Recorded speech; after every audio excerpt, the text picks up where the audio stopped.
ରାଉରକେଲାର ଗୋଟିଏ ସାଧାରଣ ଘର। ରାତି ପ୍ରାୟ 2ଟା। ଚାରିଆଡ଼େ ନିଶବ୍ଦ, କେବଳ ଘଣ୍ଟାର ଟିକ୍ ଟିକ୍ ଶବ୍ଦ।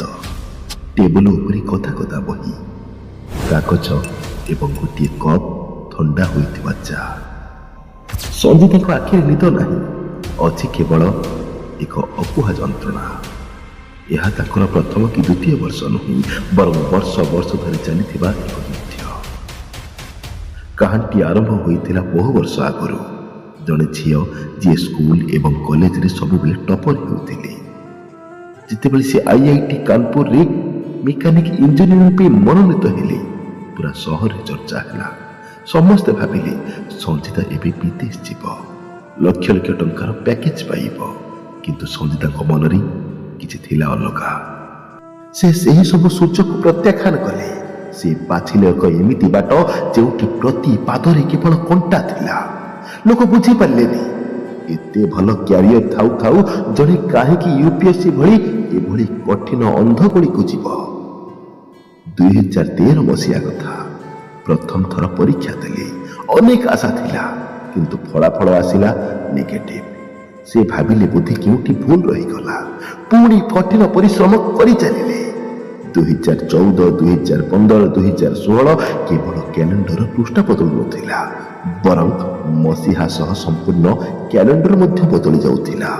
କିନ୍ତୁ ସଞ୍ଜିତାଙ୍କ ଭାଗ୍ୟ ବଦଳୁ ନଥିଲା। ପ୍ରତିଥର ସେ ମେନ୍ସ ପରୀକ୍ଷା ପର୍ଯ୍ୟନ୍ତ ଯାଉଥିଲେ, କିନ୍ତୁ ଇଣ୍ଟରଭ୍ୟୁର କବାଟ ତାଙ୍କ ପାଇଁ ଖୋଲୁନଥିଲା। ତାଙ୍କ ସାଙ୍ଗମାନେ ସେତେବେଳକୁ ସେଟେଲ ହୋଇଗଲେଣି। କିଏ ବିବାହ କରିସାରିଲେଣି ତ ଆଉ କିଏ କମ୍ପାନୀର ମ୍ୟାନେଜର ହୋଇଗଲେଣି। କିନ୍ତୁ ସଞ୍ଜିତା ସେହି ସମାନ ବହିର ସମାନ ପୃଷ୍ଠାକୁ ବାରମ୍ବାର ପଢ଼ୁଥିଲେ। ସମାଜର ଲୋକେ ତାଙ୍କୁ ଦେଖିଲେ ହସୁଥିଲେ। IITian ହୋଇ ମଧ୍ୟ ପରୀକ୍ଷା କ୍ଲିୟର ହେଉନି, କପି କରି ମାର୍କ ପାଇଛି ବୋଧେ, ପଇସା ଖର୍ଚ୍ଚ କରି ଡିଗ୍ରୀ ପାଇଯାଇଛି ବୋଧେ। ଏହି କଥା ଗୁଡ଼ିକ ତୀର ଭଳି ତାଙ୍କ ଛାତିରେ ବିନ୍ଧୁଥିଲା। ଏହି ସମୟରେ ତାଙ୍କ ଜୀବନରେ ଏକ ନୂଆ ମୋଡ଼ ଆସିଲା। ଘର ଲୋକଙ୍କ ଚାପରେ ସେ ବିବାହ କଲେ। ସ୍ୱାମୀ ବିଶ୍ୱରଞ୍ଜନ ଏବଂ ଶାଶୁଘର ଲୋକେ ବହୁତ ଭଲ ଥିଲେ। କିନ୍ତୁ ଜଣେ ମହିଳା ପାଇଁ ପାଠ ପଢ଼ିବା ପୁଣି ବିବାହ ପରେ ଏହା ଏକ ବଡ଼ ଚ୍ୟାଲେଞ୍ଜ। ସଞ୍ଜିତା ରାଉରକେଲା ଷ୍ଟିଲ୍ ପ୍ଲାଣ୍ଟରେ ଚାକିରି ମଧ୍ୟ ଆରମ୍ଭ କଲେ। ସକାଳେ ଘର କାମ, ତାପରେ ଅଫିସର ଚାପ, ପୁଣି ରାତିରେ ସେହି ସମାନ ବହି। ତାଙ୍କ ଶରୀର ଥକି ଯାଉଥିଲା, କିନ୍ତୁ ସେ ମନରୁ ସେହି ଆଶା କେବେ ମରିନଥିଲା। ଲଗାତାର 4 ଥର ଫେଲ ହେବା ପରେ ସେ ନିଜକୁ ଶେଷ ସୁଯୋଗ ଦେବାକୁ ସ୍ଥିର କଲେ। ତାଙ୍କ ଭିତରେ ଏକ ଭୟ ଥିଲା, ଯଦି ଏଥର ବି ନ ହୁଏ ତେବେ କ'ଣ ହେବ। ସଞ୍ଜିତା ଏଥର କିଛି ଅଲଗା କଲେ। ସେ ନିଜର ଭୁଲକୁ କୋଟି କୋଟି କରି ଲେଖିଲେ, ଚାକିରିରୁ ଛୁଟି ନେଲେ ଏବଂ ନିଜକୁ ଏକ କୋଠରୀରେ ବନ୍ଦ କରିଦେଲେ। ପ୍ରିଲିମ୍ସ ଗଲା, ମେନ୍ସ ଗଲା ଏବଂ ଏଥର ସେ ଇଣ୍ଟରଭ୍ୟୁ ପାଇଁ ଦିଲ୍ଲୀ ଗଲେ। ଇଣ୍ଟରଭ୍ୟୁ ରୁମ୍ରୁ ବାହାରିବା ବେଳେ ତାଙ୍କ ମନ ନର୍ଭସ ଥିଲା। ସେ ଜାଣିନଥିଲେ କି ଭିତରେ ଥିବା ବୋର୍ଡ ମେମ୍ବରମାନେ ତାଙ୍କ ବିଷୟରେ କ'ଣ ଭାବୁଛନ୍ତି। ମାସର ଅପେକ୍ଷା। ସେଦିନ ସେ ଅଫିସରେ ଥିଲେ। ହଠାତ୍ ତାଙ୍କ ଫୋନରେ ଏକ ମେସେଜ ଆସିଲା। ସେ ଥର ଥର ହାତରେ PDFଟି ଖୋଲିଲେ। ନିଜ ନାଁ ଖୋଜିବାକୁ ଆରମ୍ଭ କରିଦେଲେ। ତାଙ୍କୁ ଲାଗୁଥିଲା ହୁଏତ ତାଲିକାର ଶେଷ ଆଡ଼କୁ ତାଙ୍କ ନାଁ ଥିବ। କିନ୍ତୁ ଯେତେବେଳେ ସେ ଉପର ଆଡ଼କୁ ଦେଖିଲେ, ତାଙ୍କ ଆଖିରୁ ଲୁହ ଝରି ପଡ଼ିଲା। Sanjita Mahapatra, all India rank 10। ସାରା ଭାରତର ଶ୍ରେଷ୍ଠ 10 ଜଣଙ୍କ ମଧ୍ୟରେ ସେ ଥିଲେ। ଯେଉଁ ଝିଅକୁ ଦିନେ ଫେଲୁଅର ବୋଲି ଭାବୁଥିଲେ, ସେ ଆଜି ଦେଶର ଜଣେ ଶକ୍ତିଶାଳୀ ପ୍ରଶାସକ। ସେଦିନ ତାଙ୍କ ଘରେ କାନ୍ଦ ଶୁଭୁଥିଲା, କିନ୍ତୁ ସେ କାନ୍ଦ ଦୁଃଖର ନଥିଲା, ତାହା ଥିଲା ବିଜୟର ଉଲ୍ଲାସ। ସଞ୍ଜିତା ଆଜି ଜଣେ IAS ଅଫିସର ନୁହନ୍ତି, ସେ ହେଉଛନ୍ତି ସେହି ସବୁ ଲୋକଙ୍କ ପାଇଁ ଏକ ଜ୍ୱଳନ୍ତ ଉଦାହରଣ, ଯେଉଁମାନେ ବିଫଳତାକୁ ଦେଖି ହାର ମାନିଯାଆନ୍ତି। ଯଦି ସଞ୍ଜିତା 4 ଥର ବିଫଳ ହେବା ପରେ ମଧ୍ୟ ଅଟକି ଯାଇଥାନ୍ତି, ତେବେ ଆଜି ମୁଁ ଏ କାହାଣୀ କେବେ କହିନଥାନ୍ତି। ଆପଣଙ୍କ ସହ କେବେ ଏମିତି ହୋଇଛି କି? ରାତି 1 ବାଜିଲାଣି, ଆପଣ ବହି ଖୋଲିକି ବସିଛନ୍ତି କିମ୍ବା କାମ କରିବାକୁ ଚେଷ୍ଟା କରୁଛନ୍ତି, କିନ୍ତୁ ମନ ଲାଗୁନାହିଁ। ମନ ବାରମ୍ବାର ଜଣକ ପାଖକୁ ଧାଇଁ ଯାଉଛି। ତାଙ୍କ କଥା, ତାଙ୍କ ସହ ବିତେଇଥିବା ସମୟ ଆଉ ଶେଷରେ ଆଖି ଛଳ ଛଳ ହୋଇଯାଉଛି କିମ୍ବା ଏକ ଅଜଣା ଭୟ ଘେରି ଯାଉଛି କି କ୍ୟାରିୟର କ'ଣ ହେବ। ଯଦି ଆପଣ ଏହି ଦ୍ୱନ୍ଦ୍ୱରେ ଅଛନ୍ତି ତେବେ ଆଜିର ଏହି ଭିଡ଼ିଓ ଆପଣଙ୍କ ଜୀବନ ବଦଳାଇ ଦେଇପାରେ। ସଚ୍ଚା ପ୍ରେମ ପାଇବା ତ ଭାଗ୍ୟର କଥା, କିନ୍ତୁ ମନେ ରଖନ୍ତୁ ଖାଲି ପ୍ରେମରେ ପେଟ ପୁରେ ନାହିଁ।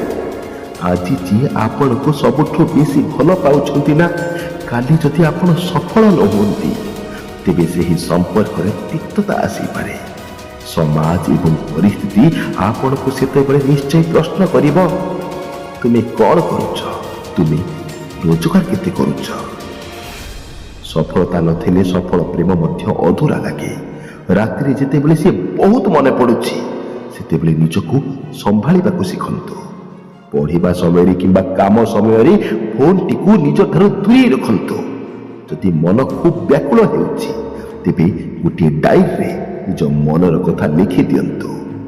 ଏହା ଆପଣଙ୍କ ମନକୁ ହାଲୁକା କରିବ, କିନ୍ତୁ ନିଜର ମୂଲ୍ୟବାନ ସମୟକୁ କେବଳ ଭାବନା ପଛରେ ନଷ୍ଟ କରନ୍ତୁ ନାହିଁ। ଯଦି ଆପଣଙ୍କ ପ୍ରେମ ସଚ୍ଚା ତେବେ ତାହା ଆପଣଙ୍କୁ ଦୁର୍ବଳ ନୁହେଁ ଶକ୍ତିଶାଳୀ କରିବା କଥା। ନିଜ ସାଥୀକୁ କୁହନ୍ତୁ, ମୁଁ ତୁମକୁ ବହୁତ ଭଲ ପାଏ, ସେଥିପାଇଁ ମୁଁ ନିଜକୁ ଗଢ଼ିବାକୁ ଚାହେଁ ଯେମିତି ଆମେ ଏକ ସୁନ୍ଦର ଭବିଷ୍ୟତ ବିତାଇ ପାରିବା, ଯେମିତି ତୁମେ ଏବଂ ତୁମର ପରିବାର ଦିନେ ମୋ ନାଁ ପାଇଁ ଗର୍ବ କରିବେ। ଯିଏ ଆପଣଙ୍କୁ ସଚ୍ଚା ଭଲ ପାଏ ନା, ସିଏ ଆପଣଙ୍କ କ୍ୟାରିୟରରେ କେବେ ବାଧା ହେବନି, ବରଂ ସହଯୋଗ କରିବ। ଜୀବନରେ ସବୁକିଛି ମିଳିବ ଯଦି ଆପଣ ଠିକ୍ ସମୟରେ ଠିକ୍ ନିଷ୍ପତ୍ତି ନେବେ। କାହା କଥା ମନେ ପଡ଼ିବା ତ ସ୍ୱାଭାବିକ କଥା, କିନ୍ତୁ ସେହି ସ୍ମୃତିରେ ନିଜକୁ ହଜାଇ ଦେଇ ନିଜ ଭବିଷ୍ୟତକୁ ଅନ୍ଧାର କରନ୍ତୁ ନାହିଁ। ଉଠନ୍ତୁ, କାମରେ ଲାଗନ୍ତୁ। ସଫଳ ହେଲେ ପ୍ରେମ, ପ୍ରତିଷ୍ଠା ଏବଂ ସମ୍ମାନ ସବୁ ମିଳିବ। ବନ୍ଧୁଗଣ, ସମସ୍ତେ କୁହନ୍ତି ପ୍ରେମ ଅନ୍ଧ, କିନ୍ତୁ ବାସ୍ତବତା ବହୁତ କଠୋର। ମନେ ରଖନ୍ତୁ, ସେ ଆସିବେ କି ନାହିଁ ମୁଁ ଜାଣିନି, କିନ୍ତୁ ତାଙ୍କ ଅପେକ୍ଷାରେ ରାତି ପାହିଯାଏ। ଆଖିରେ ନିଦ ନାହିଁ କି ମନରେ ଶାନ୍ତି ନାହିଁ, ଖାଲି ସେଇ ଅଧୁରା ସ୍ୱପ୍ନଟା ରାତିରେ ନିଦ ଭାଙ୍ଗି ଦିଏ। ପ୍ରେମ ତ ସମସ୍ତେ କରନ୍ତି, ହେଲେ ସଫଳ କେବଳ କିଛି ଲୋକ ହୁଅନ୍ତି। ପରିସ୍ଥିତି ଆଉ ପରିବାର ଆଗରେ କେଜାଣି କେତେ ପ୍ରେମ କାହାଣୀ ଅଧୁରା ରହିଯାଏ। ଆଜି ଯଦି କ୍ୟାରିୟର ନାହିଁ ତେବେ କାଲି ହୋଇପାରେ ତୁମ ସାଥୀ ବି ଅନ୍ୟ କାହାର ହୋଇଯିବ, ଅନ୍ୟ କାହାର ହାତ ଧରି ନେବ। ତୁମକୁ ପାଇବା ପାଇଁ ମୁଁ ଦୁନିଆ ସହ ଲଢ଼ିବାକୁ ପ୍ରସ୍ତୁତ ଅଛି, କିନ୍ତୁ ଆଗ ମୋତେ ମୋ ନିଜ ଗୋଡ଼ରେ ଠିଆ ହେବାକୁ ପଡ଼ିବ। କାରଣ ଏ ଦୁନିଆରେ ଖାଲି ଭଲ ପାଇଲେ ସମ୍ପର୍କ ରୁହେ ନାହିଁ, ସଫଳ ହେଲେ ହିଁ ସମ୍ମାନ ମିଳେ ଏବଂ ପ୍ରତ୍ୟେକଟି ସମ୍ପର୍କ ତିଷ୍ଠିକି ରୁହେ। ରାତି ଯେତେ ବଢ଼େ ସ୍ମୃତି ସେତେ କଷ୍ଟ ଦିଏ। ବହି ଖୋଲିଲେ ଖାଲି ତାଙ୍କରି ଚେହେରା ଦେଖାଯାଏ। ସଚ୍ଚା ପ୍ରେମ ହେଲେ ପାଗଳ ହେବାଟା ସହଜ, ହେଲେ ସେହି ପ୍ରେମ ପାଇଁ ନିଜକୁ ଗଢ଼ିବା ହିଁ ଅସଲ ସଂଘର୍ଷ। ସମୟର ହାତ ନାହିଁ, କିନ୍ତୁ ବେଳେ ବେଳେ ସେ ଏମିତି ଚାପୁଡ଼ା ମାରେ ଯାହା ସାରା ଜୀବନ ମନେ ରୁହେ। ସେଥିପାଇଁ ସମୟ ଥାଉ ଥାଉ ଭବିଷ୍ୟତକୁ ବାଛି ଆଗକୁ ବଢ଼ିଯାଅ, ନହେଲେ ଜୀବନ ଅତୀତକୁ ଦେଖାଇ ଆପଣଙ୍କୁ ବାରମ୍ବାର କନ୍ଦେଇବ। ଶେଷରେ ଏତିକି କହିବି, ଆଜି ଯାହା ପାଇଁ ତୁମେ ବହି ଧରିବା ବଦଳରେ ଫୋନ୍ ଧରିଛ, କାଲି ସେ ଅନ୍ୟ କାହା ସହ ସୁନ୍ଦର ଭବିଷ୍ୟତ ଗଢ଼ୁଥିବ, ଆଉ ତୁମେ ଅତୀତର ସେହି କେଇଟା ମିନିଟ୍ର କଥାକୁ ବାରମ୍ବାର ମନେ ପକାଇ ନିଜ ଭାଗ୍ୟକୁ ନିନ୍ଦୁଥିବ। ଯିଏ ତୁମକୁ ଅଧା ରାସ୍ତାରେ ଛାଡ଼ି ଦେଇଛି ତାକୁ କାନ୍ଦି କାନ୍ଦି ଫେରିବାକୁ କୁହନି।